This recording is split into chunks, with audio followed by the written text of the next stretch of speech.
où ils ont empêché Laurent Gbagbo de se déplacer pour venir à ce programme. Il avait bien voulu, avec l'humilité,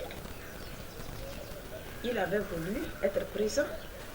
Mais les spirituels, ceux qui se disent des pasteurs, les serviteurs de Dieu, qui devaient reconnaître le son de cette trompette, puisque c'était par des signes que le Seigneur a révélé mon ministère à eux. Mais ils ont préféré encore le bloquer. Ils ont dit, le cortège présidentiel ne doit pas bouger avec Laurent Gbagbo pour venir là-bas.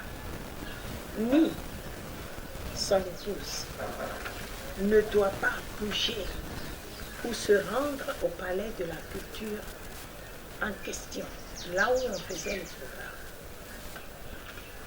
Et au cours de leur scandale, dans la résidence de l'ex-gouverneur, ça a été tellement une chose du jamais vu et une chose extraordinaire que les gens se sont levés de la résidence là-bas pour venir voir ce qui se passe au palais de la culture. Pour quelle raison on empêche le président qui a l'habitude d'aller dans les cultes divers des églises évangéliques dans le pays? Comment se fait-il que cette fois-ci, il l'empêche d'une manière scandaleuse?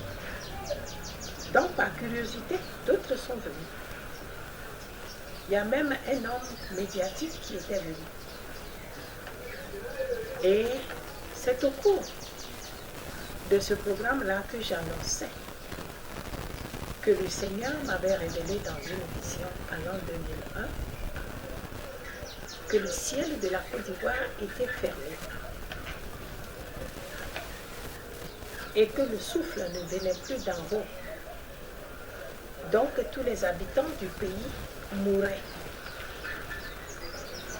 Et dans la vision, le Seigneur me montra que tous ceux qui même étaient tombés, qu'ils étaient morts, la plupart étaient devenus des squelettes. Et il m'a ordonné d'ouvrir la bouche. Parce que tout à coup, dans la vision, j'ai entendu une voix qui me disait, ma servante, ma fille Magdala, regarde en haut. Et lorsque je regardais vers le ciel, j'ai vu un demi-cercle être ouverte comme demi-soleil au-dessus de ma tête. Et la voix de l'Esprit me disait, ne te déplace pas de l'endroit où tu es, reste ponctuel. Et ouvre la bouche, reçois le souffle de vie que je t'envoie.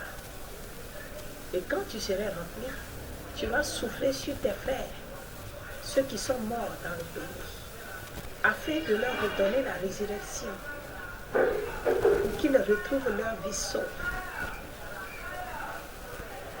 Et pendant que la voix de l'Esprit me parlait d'en haut, que je le voulais ou pas, ma bouche était ouverte d'elle-même et le souffle venait d'en haut, me remplissait. J'étais devenue comme un gros ballon. Et par fini, j'ai mis la loi là en exécution en soufflant sur ceux qui étaient morts et ils se ressuscitaient. Mais j'avais constaté dans la vision que tout le pays n'était qu'un désert. La sécheresse a fait déraciner tous les grands arbres. Les forêts sont devenues sèches. Les rivières ont tari. Les zones marécageuses, les cours d'eau ont tari. Les lacs, tout, même les puits, les citernes, c'était devenu sec et sableux. Lorsque on me remplissa de souffle pour que je souffle sur les morts, je me lamentais. Je disais dans mon âme, seulement le souffle ne suffit pas. Il faut aussi une source d'eau pour alimenter toutes les rivières, les eaux et les fleuves qui ont tari. Sinon, Si les gens se ressuscitent, ils vivront de quoi? Il n'y a pas d'eau vive. Comment ils se débrouilleront? Puis la voix me dit, pour ça ne te soucie pas, le temps viendra où l'eau viendra en abondance. Pour ce peuple pour qui tu t'inquiètes tant, lorsque je soufflais et que les gens étaient ressuscités, ils se sont mobilisés et se joignent à moi pour me suivre. On a pris un chemin pour aller dans une cité. C'est sur le chemin de la cité que j'ouvrais les yeux. Et c'est lorsque je racontais ces choses-là dans la salle, au cours du programme de la prière nationale au Palais de la Culture, en l'an 2003, dans le mois de janvier en question, que un monsieur nommé Fanidi Djedje, qui était au service retraité de la Ségrawe au plateau d'Abidjan, était présent dans la salle. Et après mon racontage, il a demandé à ce qu'on lui cède le micro. Quand il a pris le micro, il a dit, dis donc, vous êtes une servante de Dieu vraiment. Les gens sont en train de se quereller à la présidence là-bas à votre sujet.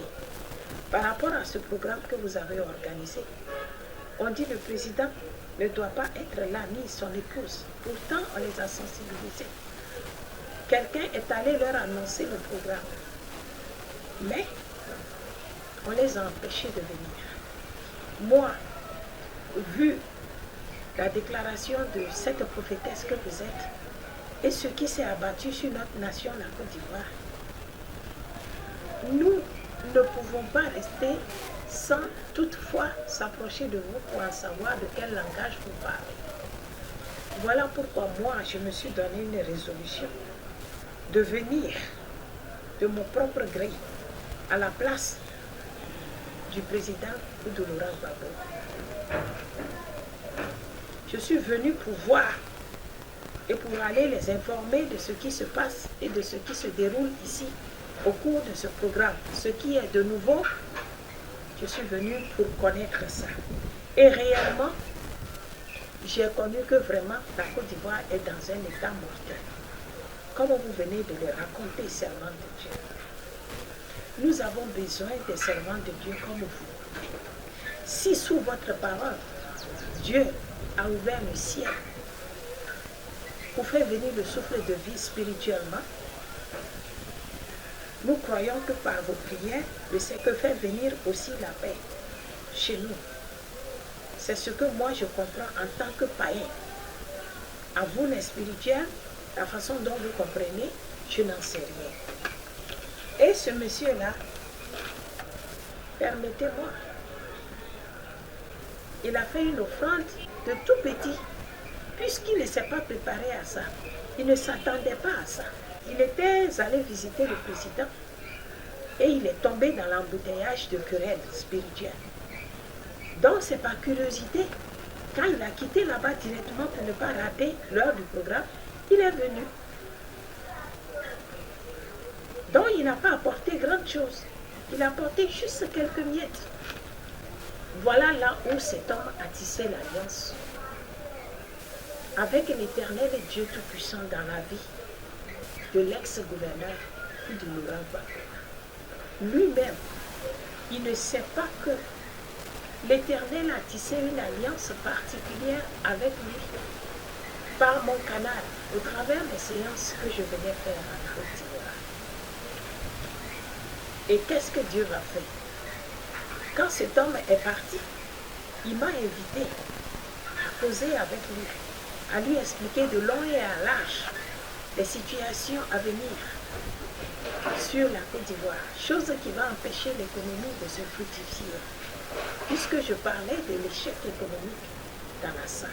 Mais le jour du programme de Palais de Culture, lorsqu'on m'avait scandalisé, lorsqu'on a empêché le président et son épouse Simone de venir, le deuxième jour du programme, j'ai demandé conseil au Saint-Esprit. J'ai mis le programme là sous le parrainage de Laurent Gbagbo.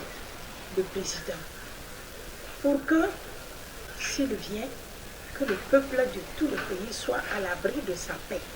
Car le Seigneur Jésus-Christ, notre Sauveur, a dit dans sa parole, le livre de Romains chapitre 15 verset 13, nous dit, selon le Seigneur Jésus, je vous donne de l'espérance, vous aurez la pleine espérance de faire des exploits à Dieu, par ma paix que je vous donne, par ma joie que je vous donne, a dit Jésus-Christ, notre Seigneur et Sauveur. Donc pour moi, si le président venait à ce programme, c'est que la paix du Christ qui m'a accompagné lorsqu'il m'a mandaté pour venir plaider en faveur de la Côte d'Ivoire sous sa couverture, cette paix-là sera répandue sur le peuple par sa même couverture de présidentielle. Mais comme les gens l'ont empêché, il n'est pas venu. Et j'ai demandé au Saint-Esprit. Maintenant, le programme va se dérouler sur 3 jours. Je vais mettre ça sous le parrainage de qui? Puisque c'est d'une manière cérémoniale que tu m'as demandé de le mettre sous le parrainage du président de la République. Maintenant qu'on a refusé son parrainage, je le mets sous quel parrainage? Il m'a dit, mets-le sous mon parrainage, moi, le Saint-Esprit du Dieu vivant. Je suis ton parrain. Tes frères, ceux de même famille que toi, t'ont scandalisé. Ceux qui se proclament, se déclarent du Christ et de l'Esprit du Dieu vivant, n'ont pas reconnu mon esprit sur ta vie au travers le son de ta trompette. Donc, tu me prends pour parent, ami et parrain. D'accord? Et c'est alors que le lendemain, je suis retournée sur la RTI, je l'ai mis sous la couverture du Saint-Esprit. Voilà comment les choses se sont déroulées. Mais c'est du mal connu des trafiquants serviteurs de Dieu. Ils n'ont pas de vision, mais ils veulent exploiter les visions d'autrui pour tisser l'alliance amicale avec les présidents et les gouverneurs. Ceux qui ont envoyé des espions dans la salle pour voir la cérémonie, ce que nous faisons et ce que nous déclarons, quand ils se sont levés, ils sont allés se saisir d'une prophétesse. Elle a imité le programme. Et elle a fait ça à la résidence. Et elle a établi également un trône royal, comme je l'ai fait au palais de la culture. Et ils ont fait toutes les publications sur les médias. Et ils ont établi encore l'ex-gouverneur président Laurent Gbagbo sur ce trône-là, d'une manière encore cérémoniale et prophétique. Où elle a osé déclarer que ce trône qu'elle vient d'établir pour mettre le président de Laurent Gbagbo dessus à gouverner le pays, c'est un trône que le Seigneur a fait tomber du ciel. Voilà les trafics. Moi, j'ai appris ça dans le temps là, mais je n'avais rien dit. Quelqu'un de la présidence est venu me rapporter parce qu'il était dans la salle de palais de la culture et a entendu mes déclarations, a vu mes actions prophétiques. Donc la personne, tout de suite a eu le discernement, est venue me rapporter. Mais je n'ai rien à revendiquer. J'ai laissé le Seigneur pour qu'on voit la suite de ces genres de consécration et d'intronisation, ce que ça allait donner. C'est moi qui allais parler encore, pour qu'on me dise menteuse, escroc. Donc je m'étais tue. Voici. Quand la cérémonie a eu lieu, toute la Côte d'Ivoire, tous les spirituels, les gens dansaient, les gens étaient confiants, les gens se réjouissaient, d'autres se moquaient de moi, d'autres venaient tenir des propos à mon égard. Oui, celle-là, on ne l'a pas calculée. Elle pense que quoi?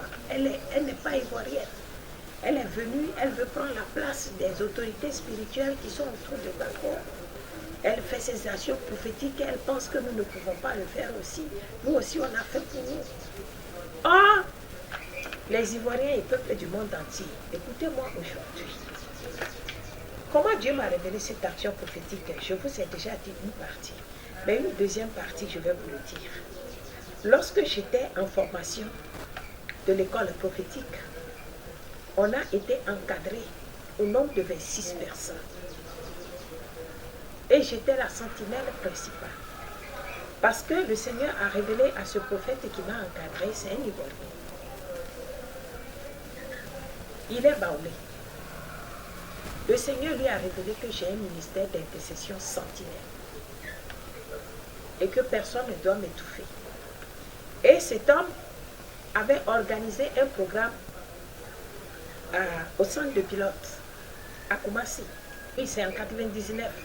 En association avec l'apôtre Coré Moïse, lui qui était proche du président Laurent Gbagbo autrefois, à son règne. À cette époque-là, le président n'était pas encore arrivé au pouvoir. Mais moi, je priais pour lui dans le secret. Parce que je priais pour le député VNI, quand Dieu m'a révélé l'ex-gouverneur de Laurent Gbagbo, qui devait venir au pouvoir en tant qu'un chrétien, enfant de Dieu. Et il m'a ordonné de prier pour son règne. Donc, lorsqu'on était au centre de pilote là-bas, on a entamé les sujets de prier pour la Côte d'Ivoire. Et l'onction de Dieu s'est saisie de moi terriblement. La manifestation et la démonstration étaient extraordinaires ce jour-là. Vis-à-vis de ma personne, l'onction qui était sur moi était forte. Et l'onction là a prophétisé d'une manière royale et gouvernante. Et l'apôtre Coré Moïse, qui était un allié à mon prophète encadreur, a pris le micro, il a pris la parole et il a dit, vous voyez cette fille-là, qui est son encadreur? Que la personne vient devant. Et mon père spirituel s'est présenté. Et il a commencé à délivrer les prophéties. Coré Moïse. Il a dit, cette fille, elle n'est pas ivoirienne. Mais le Seigneur l'a chargée de la paix de la Côte d'Ivoire. Elle va prophétiser à l'endroit des présidents, des gouverneurs, sur le plan mondial. Mais la persécution que les gens vont susciter en tant que serviteur de Dieu aussi, contre son ministère, il n'y aura pas son deuxième sur la terre. Le ministère de la fille là, il n'y a pas son deux. Elle est unique en son genre, universelle et présidentielle, royale. Elle est seule.